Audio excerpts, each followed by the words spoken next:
আপনি কি উদ্যোক্তা হতে চান কিন্তু পুঁজি নেই? দেশগুলো আপনার জন্য বিশেষ সুযোগ নিয়ে এসেছে। দেশগুলো আপনাকে দিচ্ছে পণ্য।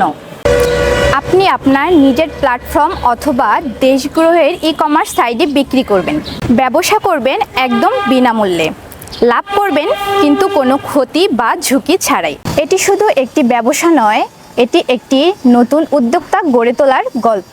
এছাড়াও শুধু দেশগুলোর পণ্য নয়, আপনারা আপনাদের নিজেদের পণ্য দেশগুলোর মাধ্যমে প্রচার করতে পারবেন। দেশগুলো আপনাদের পণ্য বিক্রি করবে বিনিয়োগ ছাড়াই। তাই আর দেরি নয়, এই সুযোগটি অন্যরা গ্রহণ করার আগেই আপনি গ্রহণ করতে পারেন। বিস্তারিত জানতে ক্যাপশনে দেওয়া ফেসবুক পেজে যোগাযোগ করতে পারেন অথবা আমাদের অফিস ঠিকানা ফিরোজ টাওয়ার, 3য় তলা, 4তলা মোড়, মৎস্য ভবনের পাশে, কলেজ রোড, রংপুর।